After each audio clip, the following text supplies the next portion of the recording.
spent another 4 seasons alone. It is midsummer again in a week. The days aren't much different, just used to being alone with the time. One's own morning, one's own sunset, one's own night, one's own yesterday, today and tomorrow. Just the same life, living alone. Just the same life, a little fragility.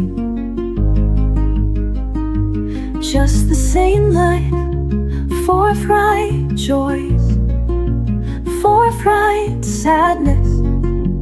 Just the same life, everything passed blandly.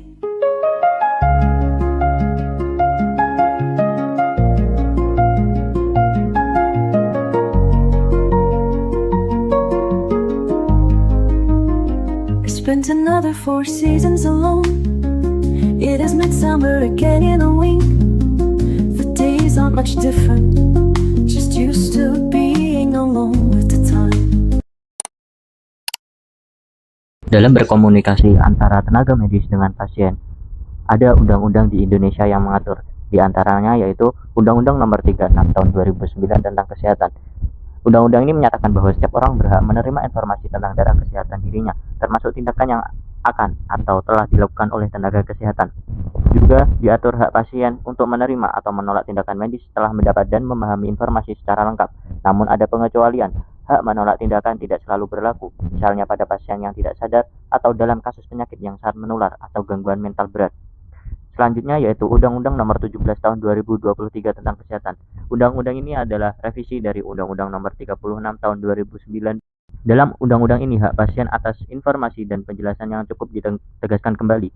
Pasien juga punya hak untuk informed refusal. Artinya pasien bisa menolak sebagian atau seluruh tindakan medis setelah memahami informasi. Undang-undang ini juga mengatur validitas e-consent, persetujuan medis secara elektronik, misalnya dalam pelayanan digital atau telemedicine, asalkan syarat informasi yang jelas dan persetujuan dilakukan dengan mekanisme yang aman. Undang-undang ini sangat penting dalam komunikasi antara tenaga medis dengan pasien, yaitu keuntungannya yaitu memastikan transparansi, perlindungan hak pasien, perlindungan hukum, privasi pasien, dan adaptasi teknologi.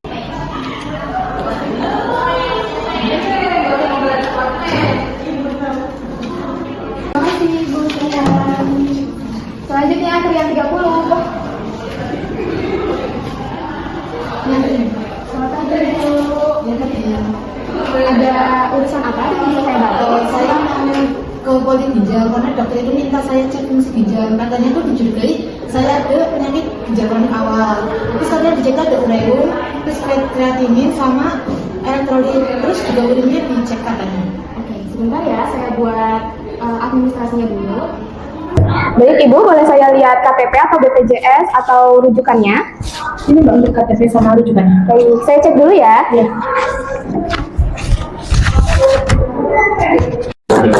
Baik, untuk rujukannya serta pemeriksaan fungsi ginjal ya. Jadi memang biasanya ini dicek ureum, kreatinin, IGFR, elektrolit, dan urinalis. Datanya ini sudah lengkap punya Ibu. Selanjutnya berkas polikliniknya sudah saya buat juga. Nanti Mbak tunggu panggilan dari rekam medis selanjutnya. Setelah berkas siap, langsung ke poli ginjal untuk pemeriksaan dan penjelasannya dokter. Seperti itu. Karena Mbak ini kan menggunakan BPJS, nanti akan kami cek dulu eligibilitasnya, JKN-nya. Kalau status aktif, nanti Ibu bisa langsung lanjut. Kalau tidak aktif, nanti Ibu bisa ke loket BPJS ya. Seperti itu. Sebentar, saya cek dulu ya. Oke, baik Ibu. Ini status BPJS-nya Ibu masih aktif ya. Jadi, tidak ada biaya untuk pendaftaran di awalnya. Kalaupun nanti ada pemeriksaan penunjang yang tidak dijamin, itu akan diberitahukan di poli nantinya. Baik Mbak, ini untuk nomornya. Silakan menuju ke rekam medis ya, nanti berkasnya diberikan. Akan diberikan juga. Terima kasih. Terima kasih ya Mbak. Nomor 30, silakan.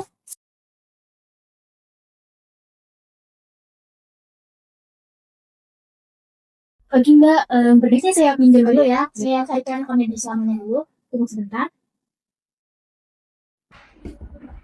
Ini rekam medis selamanya ya Mbak. Nanti Mbaknya bisa langsung ke poli ginjal ya. Di sana. Di lantai 1. Iya, lantai 1 paling pojok sana ya. Iya. Terima kasih Mbak. Ini Mbak, boleh minta dekat Oh ya ini.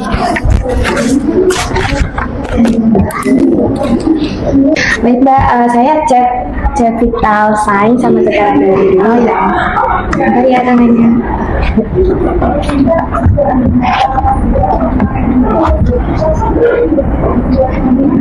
Udah kenceng belum Mbak? Udah sakit nggak? Enggak. Oke. Saya tes dulu ya Mbak.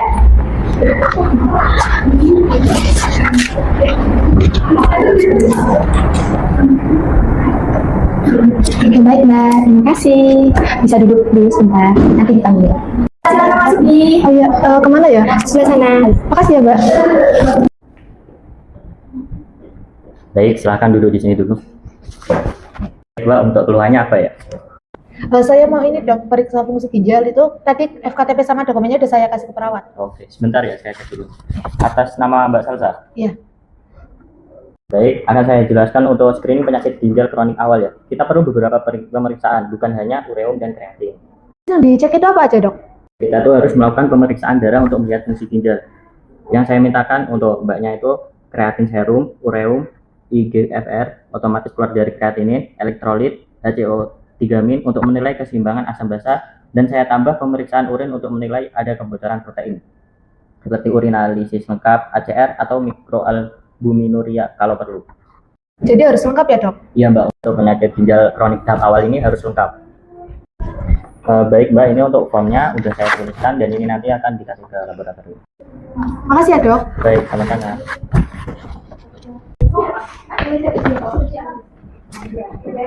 Selamat pagi Ibu, ada yang bisa dibantu? Ini Mbak, saya mau periksa fungsi ginjal. Ini rujukan dari dokternya, katanya tadi mau diperiksa ureum sama urinalisis kayaknya. Ya, saya kurang paham itu dok. Oke, saya cek dulu ya. Ini ada permintaan pemeriksaan kreatin serum, ureum, elektrolit. Terus untuk EGFR-nya itu nanti otomatis keluar dan urinalisisnya itu akan keluar secara lengkap. Sudah benar untuk screening ginjalnya. Boleh saya verifikasi identitas sebentar? Ya, silahkan Mbak. Nama lengkap, tanggal lahir. Dan nama lengkapnya Salsa Rahma, tanggal lahirnya 18 Februari 2007. Tidak ada puasa kan Bu? Enggak ada Mbak. Oke, baik untuk Mbak Salsa sesuai SOP pemeriksaan fungsi ginjal awal itu memang tidak memerlukan puasa, kecuali ada pemeriksaan tambahan lain. Jadi tidak apa-apa kalau Mbak sudah makan. Nanti kami akan ambil darah untuk kreatin, ureum, elektrolit. Mbak juga akan diminta sampel urin untuk analisis. Silahkan Mbak duduk di situ. Nanti akan dicek sama analisis kita. Oh ya. Selamat pagi Mbak, saya analis yang akan memeriksa Mbak. Apakah sebelumnya Mbak pernah merasa pusing atau takut akan jarum suntik? Enggak. Oke, baik. Kita akan melaksanakan pengambilan darahnya. Oh ya. Lengan bajunya bisa diangkat terlebih dahulu ya. Permisi ya Mbak, mohon rileks.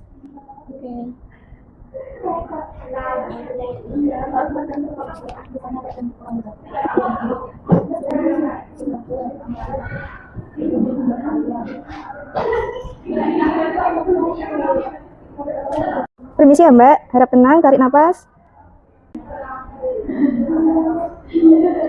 Oke, ini bisa dipegang Mbak, tangannya jangan tekuk selama 1-2 menit.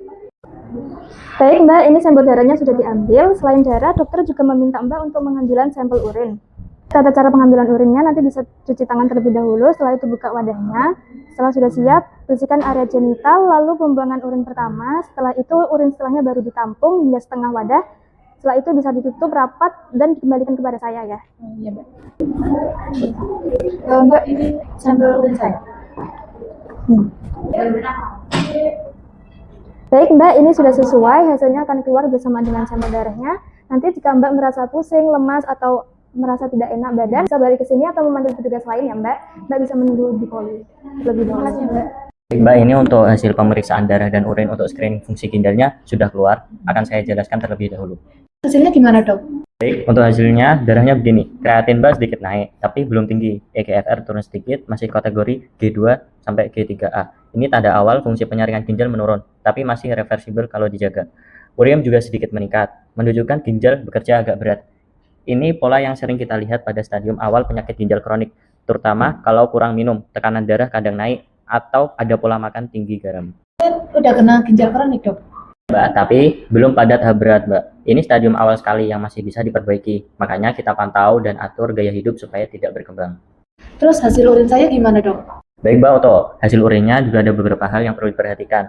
Yang pertama itu ada sedikit protein atau albumin. Jumlahnya kecil sekali, tapi ini tanda awal adanya kebocoran kecil di ginjal. Urin agak pekat, warna dan berat jenisnya tinggi. Biasanya karena kurang cairan, tidak ada darah, tidak ada leukosit, itu bagus. Endapan sedimen normal, proteinuria ringan, dan kreatinin sedikit naik, itu juga pola awal PGK. Nanti saya berikan obat diminum ya. Obatnya buat apa ya, Dok? Baik, ini untuk obatnya itu yang pertama, untuk menurunkan beban kerja ginjal. Yang kedua, mengurangi proteinuria. Yang ketiga, memperbaiki tekanan darah kecil-kecilan kalau ada fluktuasi. Yang keempat itu menstabilkan fungsi ginjal supaya tidak menurun lagi. Bukan obat keras ya, masih obat untuk tahap awal. Minumnya berapa kali sehari ya, Dok? Yang pertama itu ada losartan. Obat ini untuk membantu ginjal supaya tidak bocor protein dan menurunkan beban kerjanya. Mbak minum 1 tablet sekali sehari, paling bagus sesudah makan malam. Kenapa harus setelah makan ya, Dok? 1 kali aja, Dok. Supaya tidak mengiritasi lambung, Mbak. Ini yang ketiga ada vitamin B kompleks. Ini untuk menjaga saraf dan membantu mencegah anemia yang sering muncul. Kalau fungsi ginjal mulai menurun, diminum 1 kali sehari setelah sarapan. Kalau Mbak sering mual atau lambungnya sensitif, ini ada omeprazol, obat lambung. Diminum 1 tablet sebelum makan pagi, sekitar 30 menit sebelumnya. Kalau saya nggak mual gimana, Dok? Kalau tidak mual, boleh tidak diminum. Ini hanya pendamping saja. Jadi urutannya begini ya, Mbak. Pagi sebelum makan, omeprazol kalau perlu. Pagi setelah makan ada vitamin B kompleks. Pagi setelah makan lagi sodium bikarbonat. Malam setelah makan ada losartan. Sore setelah makan ada sodium bikarbonat. Kalau bingung, ikuti label yang ditulis apotek ya, Mbak. Terus selain minum obat saya harus gimana, Dok? Beberapa hal yang perlu Mbak lakukan itu minum air cukup 1,5 sampai 2 liter per hari. Kurangi garam, hindari obat anti nyeri tertentu seperti ibuprofen atau diklofenat. Jangan menahan kencing, selalu kontrol tensi dan perbaiki pola tidur dan aktivitas. Perlu kontrolnya kapan, Dok? Kita ulang darah dan urin 2 sampai 4 minggu. Kalau angkanya membaik itu berarti ginjal masih responsif. Kalau naik kita tambah penanganan supaya tidak masuk ke tahap lebih lanjut. Untuk obatnya diambil di mana ya, Dok? Terus biayanya itu berapa? Karena Mbak pakai BPJS, semua pemeriksaan dan obatnya ditanggung. Untuk obat nanti ambilnya di farmasi BPJS. Baik, Dok, terima kasih. Sama-sama, Mbak. Nanti kalau misal kencing sedikit, bengkak atau mual hebat, langsung kembali ya. Selamat pagi, Mbak. Ya, selamat pagi, ada yang bisa saya bantu? Ini saya mau nyari resep yang dari dokter ini. Oh, Mbak, itu katanya kalau BPJS itu ditanggung ya? Oh iya, betul. Untuk BPJS, biayanya bisa ditanggung. Saya lihat dulu ya resepnya. Baik, saya siapkan obatnya dulu ya, Mbak. Mbak, ini bisa tunggu sebentar di sini. Iya, Mbak. Baik, atas nama Mbak Salsa. Oh, iya. Ini obatnya sudah selesai ya. Saya jelaskan sebentar. Ini ada obat namanya omeprazol. Dia diminumnya saat ada keluhan mual saja ya. Jadi kalau misalkan nggak mual, nggak usah diminum obat. Oh, iya. Makasih ya, Mbak. Ya, terima kasih. Semoga lekas sembuh. Jangan lupa minum air yang cukup. Seharinya 2 liter. Ya, terima kasih ya, Mbak.